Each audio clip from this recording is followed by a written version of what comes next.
Thank you, Carol. Thank you very much. Thank you very much. Thank you. Thank you for inviting me to address your conference today. Absolute pleasure to be here. And I thank Carolyn for that introduction. And I have to say how helpful and useful it is to have regular meetings with your officials from the CBI as well as other business organisations, which I certainly learn a great deal from, and I'm most grateful to them for the time they give up. And I also hope you enjoyed the warm-up act that's just left the stage. It's absolutely right that party leaders come and set out our plans to you directly, because this is an election that will shape our country for a generation. I know that's said at almost every election, but this one, I think you will agree, has come under such unusual and special circumstances that it really is something that will set our country's course for a long time to come. But let me just address something right away to you. It is sometimes claimed that I am anti-business. Actually, this is nonsense. It's not anti-business to be against poverty pay. It's not anti-business to say that the largest corporations should pay their taxes just as smaller companies do. And it's not anti-business to want prosperity in every part of our country, not only in the financial centres of the City of London. And I say this to business too. If a Labour government is elected on the 12th of December, you're going to see more investment than you've ever dreamt of. You're going to have the best educated workforce you could ever have hoped for. And you're going to get the world-leading infrastructure, including full fibre broadband, you've long demanded year after year at these conferences. You're going to enjoy the fast, reliable transport links you've always wanted. You're going to have the certainty of a customs union and access to the single market, as again, you've advocated at every one of your conferences ever since 2016. You and your business have so much to gain from a Labour government. Small businesses will see late payments tackled, whether those late payers are larger companies or government or local authorities. Business rates reformed because we know the damage they're currently doing to our high streets and our communities. And I think on this, it's important that we understand a high street isn't just a place of doing business. It's actually that sense of being and community that is very important. And I want to see that improved. And that means tackling the issue of business rates, as well as something I feel passionately about, much more support for very small startup businesses where often people tread a lonely path trying to set up a business they've dreamt of. So it is about access to finance improved through a business development agency as part of the new post bank that we'll be setting up. And that is, to me, a very important development of how local communities will develop. And yes, let's be frank, Labour will ask those at the top to pay their fair share in tax. And we will put an end to the tax tricks that allow the wealthiest individuals and the biggest corporations to avoid paying their way. And yes, we will bring some key services into public ownership. And I'm not making any apologies for that. It's not an attack on the fact, it's actually the very opposite. It's the norm in many European countries. It's taking the essential steps to build a genuinely mixed economy for the 21st century. Even the city editor of the Financial Times called the privatization of water an organized rip-off.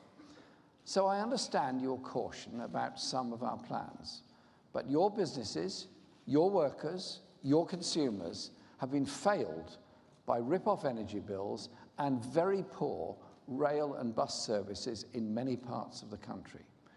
And I think actually many of you will know that, because you know things can't go on as they are.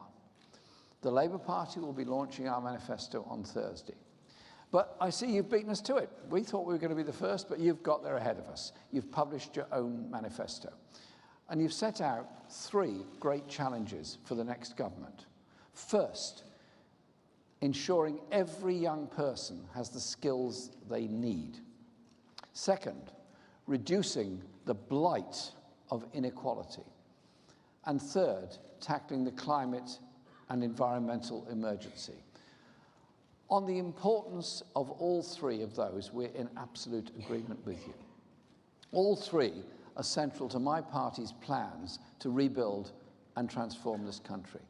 And I'm pleased the CBI has made it clear that to meet those challenges, we all need to change. And you've said that the CBI is ready to play its part in this.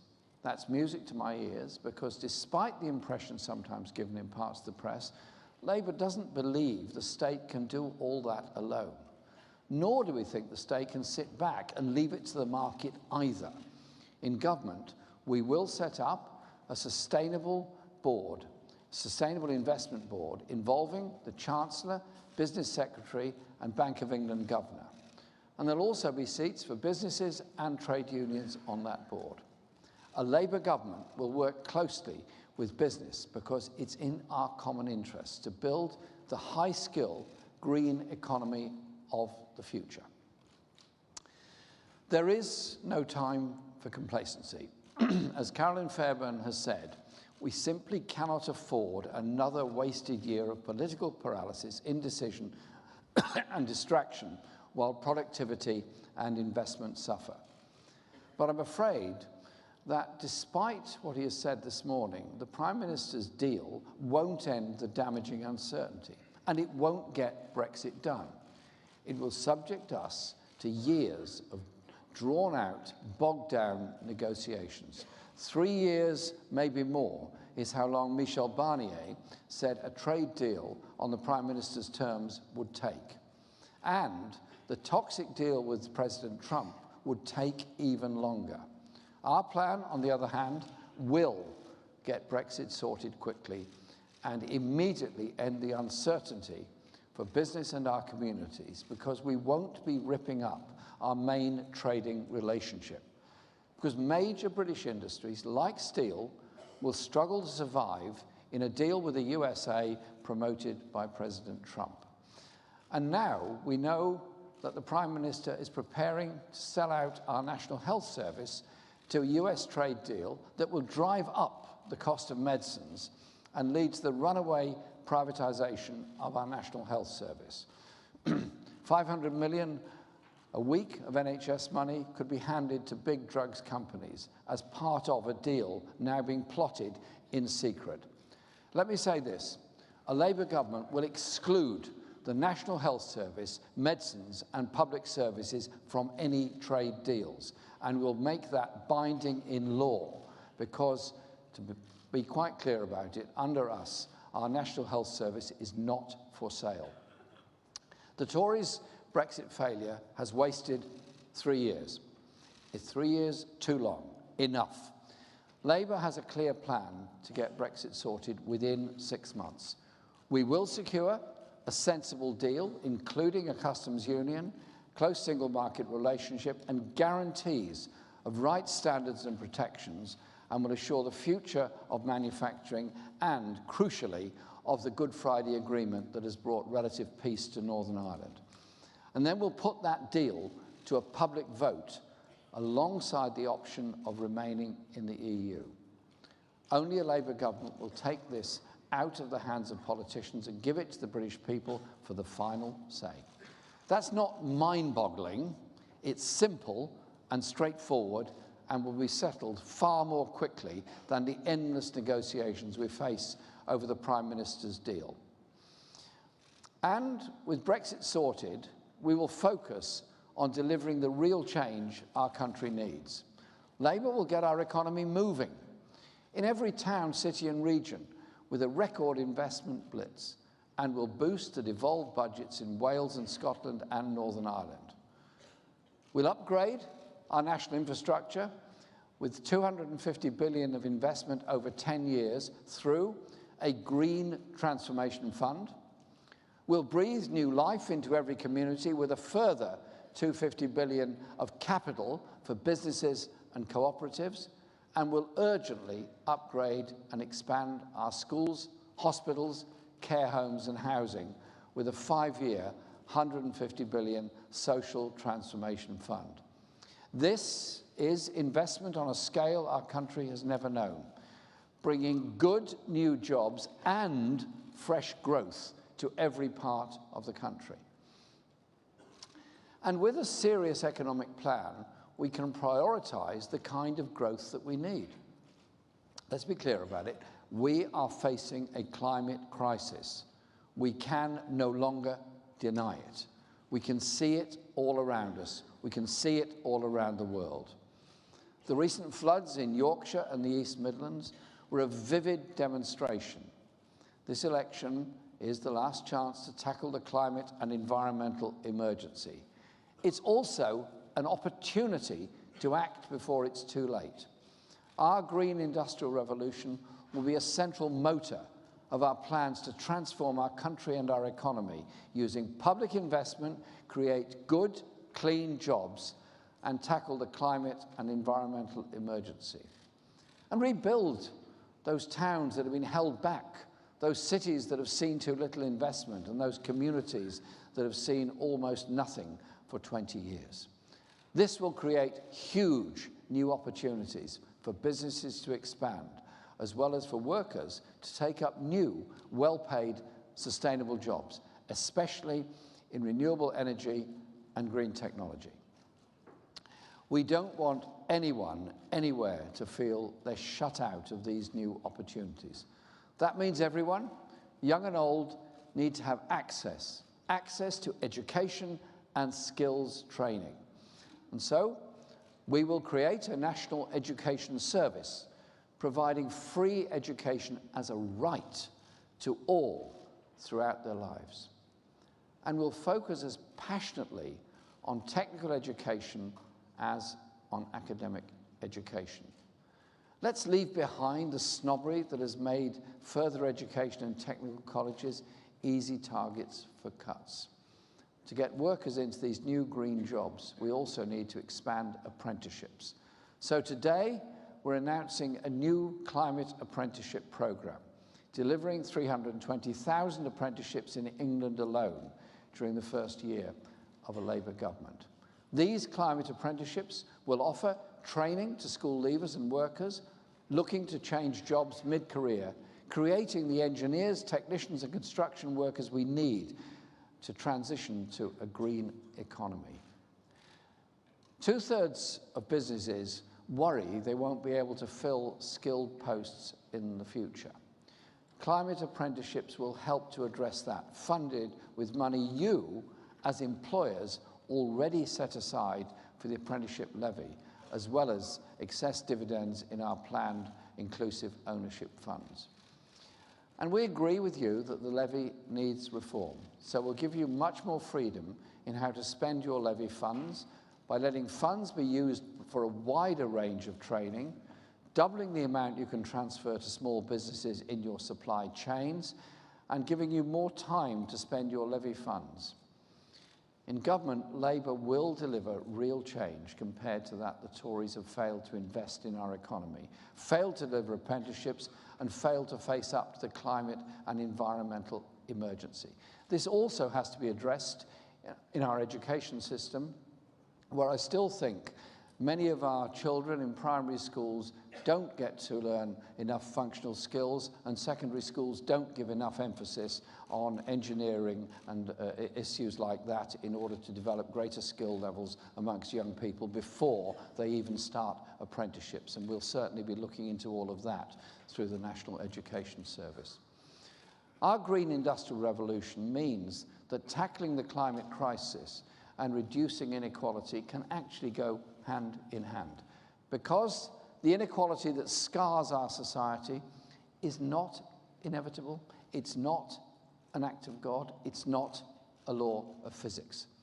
It's the result of deliberate policy that has made us one of the most unequal countries in Europe, both between the billionaires at the very top and everybody else, and between different parts of the United Kingdom. This inequality is unsustainable and, I believe, immoral. Ending it requires government action so that investment reaches all and people are supported to unlock their talents. What a Labour government will do is raise the platform on which our whole society stands, so that businesses and individuals can build themselves up even higher and reach their dreams. You know, despite people's differences, there are things we can all agree on. None of us wants to live in a society where we have to step over rough sleepers on our way to work. None of us wants to live in a society where food bank collection points are needed in every supermarket. None of us wants to live in a society where one in three of our children are growing up in poverty. I just want to live in a decent society. And I know you do too. It doesn't have to be an either-or choice, because the opportunities created for businesses under a Labour government will be immense. No more good companies going to the wall because of a dearth of investment, an inability to access the funds they desperately need to survive or grow. No more towns and entire regions abandoned because government ministers are only concerned with the financial sector. And no more talented workers feeling they've been thrown on the scrap heap with no opportunity to learn new skills. So, work with us to make that happen. Work with us to change the way the economy works so that it really does work for everyone. And help save our children and grandchildren from climate breakdown. It's serious, it's real, it's happening all over the world. We'll have to play our part all over the world as well. Let's build a country that's prosperous, where business thrives alongside the people and the environment. A country that truly works for the many, not just the few. That's the real change Labour stands for. And I thank you for inviting me here today and sharing my thoughts with you. Thank you.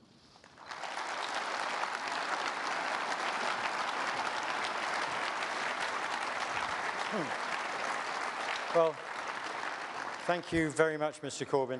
Mr. Corbyn's now agreed to take some questions, first from our media representatives and then from the general audience. I'd like to take the media questions first, and I think we'll ask all three of the media who have nominated themselves. That's Simon Jack, Libby Wiener, and Sam Coates, if they'd like to table their questions, and then Mr. Corbyn will answer them. So please, Sam, you first. Thank you very much indeed, John. Mr. Corbyn, you say you need the private sector, but do you accept that when you, out of the blue, add to your list of businesses you want to nationalise with your BT announcement last week, you're actually putting off that investment, and as this Director General of the CBI said, sending a chill through boardrooms? Okay, and then Sam, I think next, or Libby, whoever. Sam Coates, Sky News. Mr. Corbyn, do you think that companies like BP, Rio Tinto and BAE Systems do good for community and society? And if perhaps not, then can you name a FTSE 100 company that's a good role model for behaviour? And are you going to renationalise any part of the bus network? Okay, and Libby Wiener, where is she? Here. Right. Libby Wiener, ITV News. Mr. Corbyn, you say that your plan will get Brexit sorted quickly, but how will a second referendum after a renegotiation get anything done quickly? Okay. Okay, thanks for your questions. On the first one, about bringing part of British Telecom into public ownership, it's BT Open Reach that would be part of the broadband network that we want for the whole country. Listen, every business has been arguing for years that in order to grow, they need good quality broadband in order for their business to operate. In inner city areas, it's sometimes bad, sometimes very good. In some places, it's very good, sometimes it is terrible. In remote or rural areas of the country, broadband hardly exists, so the chance of getting anyone to move a business there or a start-up business simply is impossible. The proposal put forward by the government was for £5 billion into broadband, which would then be rolled out, and that is obviously not enough, and the private sector have actually not shown any great enthusiasm for delivering it all across the country, particularly into remote rural areas. So you've seen the schemes where people are doing fundraising to try and get fibre optic cables into some parts of the country. When South Korea can manage 95% access to high-quality broadband, and we manage less than 10%, then surely there's a lesson for us all here. So I think it's absolutely right that we should say it's a fundamental in everyone's lives that they've got access to high-quality broadband, and therefore the proposal that I announced last week at Lancaster University was for a 10-year rollout of broadband to every property across the country, starting with the areas that have the least access at the moment, moving on into the cities and so on, where access generally tends to be better.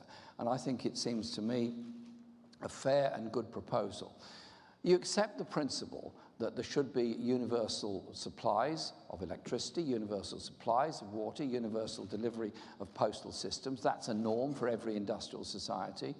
These days, modern communication is actually by computer, by internet. Therefore, broadband is absolutely essential to this. And I've put forward these proposals because I think they're actually sensible, affordable, and doable. And so we would take over BT Openreach as part of the broadband network that we're putting forward. On your points about big business and what they do and where they have a social good or social not so good in their work, well, yes, most companies do have social impact funds. Most companies do give a great deal of support to community enterprises. My concerns are sometimes about the behavior of very big oil and mineral companies in other countries and the environmental problems that are caused by their activities there. And so I do think there is a question of good governance that has to be applied to them. But I absolutely accept that companies do want to improve the environment where they are, and the workforce of those companies also wants to do the same. So I'm not anti them, I'm just saying that where there are problems of environmental damage or social damage done by multinational companies in other countries as well as here, then they have a social responsibility to behave differently, and I'd be happy to work with them on achieving that. Your question on buses and bus companies is quite simply this. With the deregulation of our transport system in the 1980s, only London retained a regulated bus service. And you can see the results of that in London, in the very high levels of bus ridership compared to the rest of the country, and the very effective bus routes that exist all over London. I know a bit about this because I was a member of the House of Commons committee in the 1980s that dealt with the issues of the abolition of the GLC and the metropolitan counties and the future transport relationship. We managed to win the principle that there should be a fully regulated bus service across London. Sadly, that didn't apply elsewhere. The newly elected mayors, such as Andy Burnham in Manchester and others, are trying to develop a regulated bus service across their region. What we're doing is empowering local authorities to develop bus services where they don't exist. Some are allowed to do that in the Bus Act, some are not. We would extend that to all, but we would also make an absolute requirement of the integration of services between buses and rail services as well. There are about 1.5 billion rail journeys made every year. There's 3 times that number of journeys made on buses, albeit usually much shorter journeys. And so bus access is something that's very, very important to all of your workforce, I'm sure, and of course to communities as a whole. And if we want to develop suburban and rural areas economically, then there has to be a good quality public transport system for them. And I think buses and tram metro are an essential part of that, and that is very much in our thinking in the centre of our programme. Libby, your last point on Brexit, this has been debated endlessly in Parliament ever since the referendum took place. It's been debated endlessly in all political parties, including mine. Our party represents people who voted Remain or voted Leave in the referendum. Nobody voted to lose their job. Nobody voted for deregulation. They made a decision to vote Leave or Remain in 2016. And there's been a huge demand for a second referendum, and there is many demands in other directions as well about it. What I've developed, and our party's developed, is what I think is a sensible and credible approach to it. That we go back to the EU and say, we will negotiate with you rapidly a credible option of a trade relationship and a dynamic relationship on rights with the EU, and that will also, of course, protect the Good Friday Agreement, and legislate for a referendum to take place within 6 months, with very strict spending limits on how the referendum campaigns will be conducted, and also, I think, an independent audit of the claims made by both sides in those referenda, which is, I think, equally important, and put that to a vote within 6 months. So we'll either have a guarantee of a trading relationship with Europe, albeit outside membership of the European Union, or remain within the EU, and then we can play our part in whatever reforms we want to make in the future.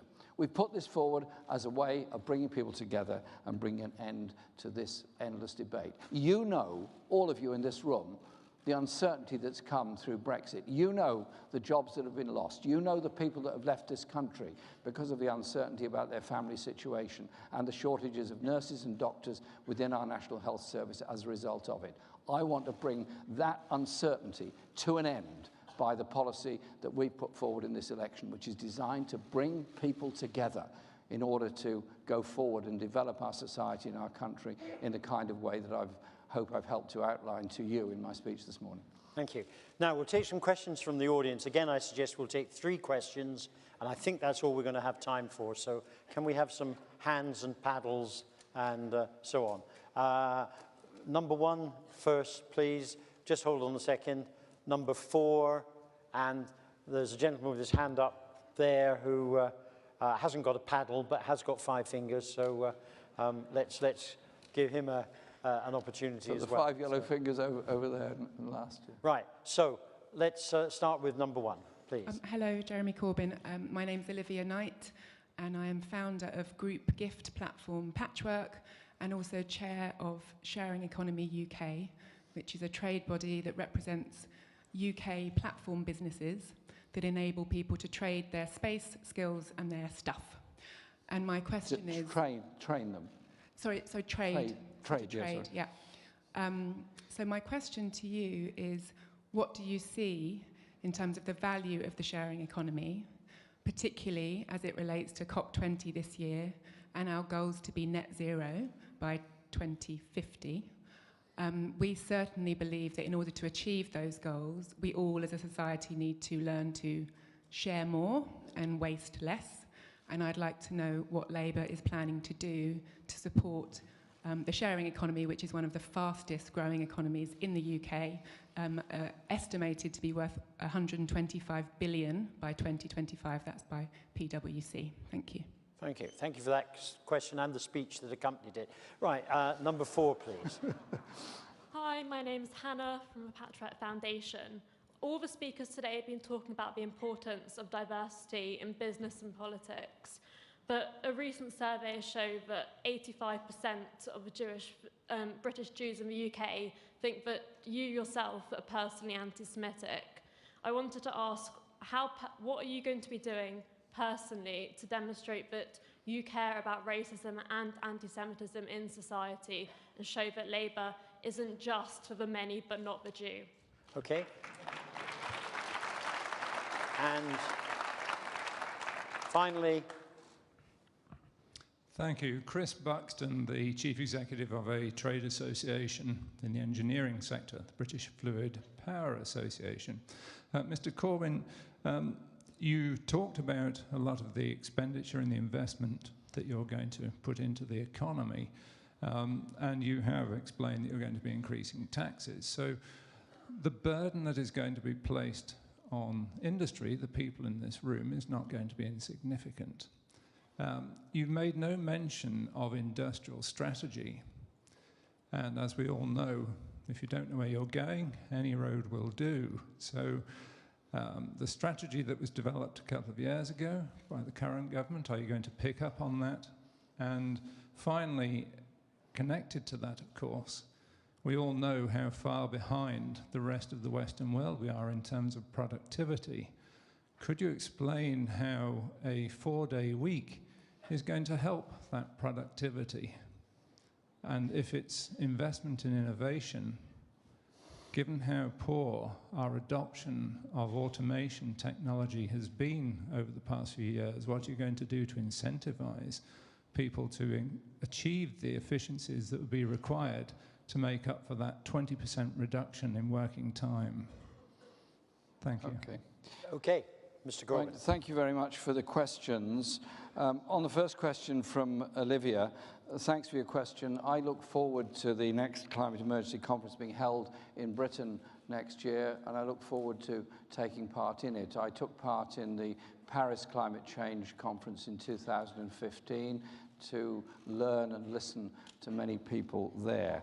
And quite honestly, we have to address the climate emergency in many ways. One is by our use of energy, the other is by the efficiency of the use of energy, and therefore our green proposals are about retrofitting of homes across the country to make them more energy efficient, and of course the levels of air pollution. But it's also about what we can do on the world stage. The point you're making about the sharing economy is an important one, and so we still waste far too much, we still reuse too little, and we still recycle too little in this country compared to many other countries. And the sort of proposals you're putting forward and working on are actually very, very efficient. We waste more food than any other country in Europe, and we have, as I said, the lowest levels of recycling. These issues can be addressed by properly funding local authorities in order to undertake the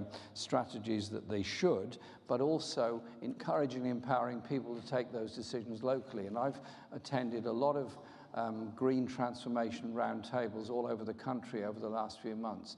And it's fascinating the wish that's there to live in a more sustainable world and recognize that everyone has a contribution to play in this.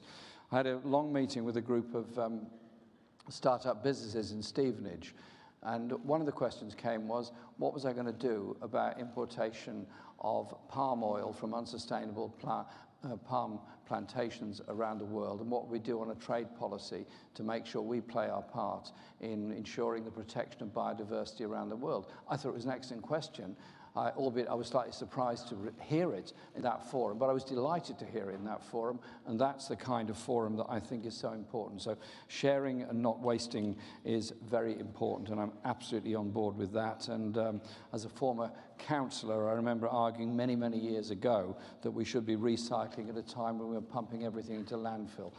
Fortunately, we've moved on a bit from that, but we've still got a long way to go. Thank you for the question about diversity and racism within our society. Racism is a scourge and an evil for all of us in our lives. It's an evil within our society, be it anti-Semitism, Islamophobia, or any other form of racism. I've spent my life opposing racism in any form, be it done by the far right or by the random attacks on individuals, or against a man that was murdered outside my house because he happened to be a Muslim and there happened to be a racist person driving a vehicle that thought it was okay to drive in a crowd of worshippers.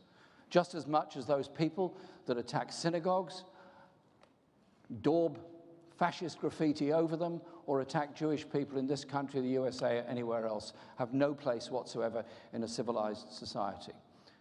We will support and continue to fund the protection of all places of worship, synagogues, mosques, or any other place of worship, and also support education within our schools and look at the effectiveness or ineffectiveness of the PREVENT strategy in stopping young people falling into the hands of far-right extremists.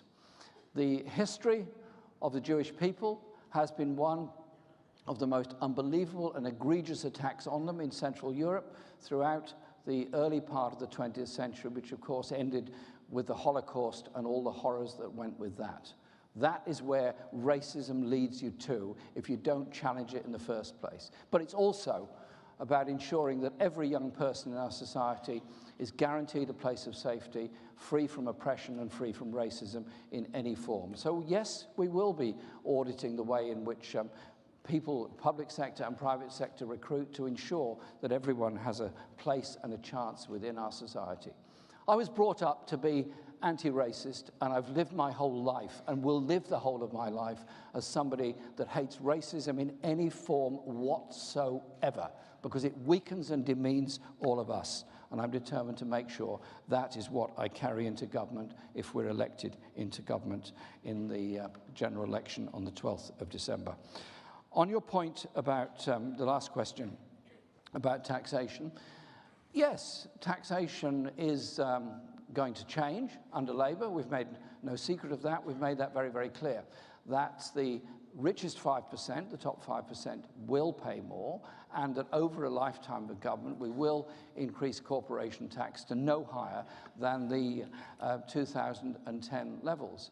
I think our economy needs that, and it is a necessary thing to do. We cannot go on being the economy that invests least and a country that becomes unequal more. We cannot go on being an economy that wastes the skill levels and opportunities of so many young people by inadequate funding of nursery education, primary education, secondary education, or the training, as well as the high cost of universities. And so I want us to rebalance the way that we do things.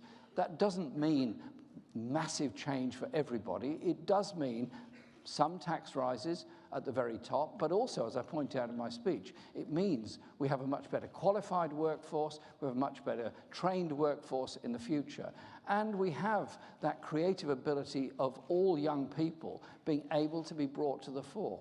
Poverty is a terrible waste.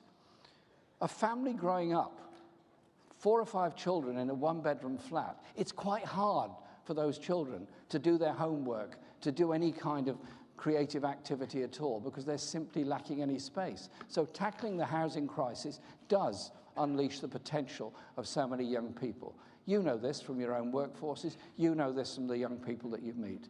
So it does mean redressing the imbalances, but it does mean also we create a more productive society, and our productivity levels are way below those of other countries. And the shorter working week that we aspire to will be funded and paid for through productivity increases, as indeed the effectively shorter working week that has developed over many years will happen as a result of that. But it is surely only right that we as a country look at ourselves, look at the stresses we have, and look at the role that government and the public sector can play in bringing about that more decent, more equal society, and the role that all businesses can play as employers as well as contributors to the local community and local economy. And I look forward to working with all of you in government in order to bring about that fairer, more egalitarian society that I think fundamentally all of us would actually sign up to and agree with. Thank you very much. Thank you.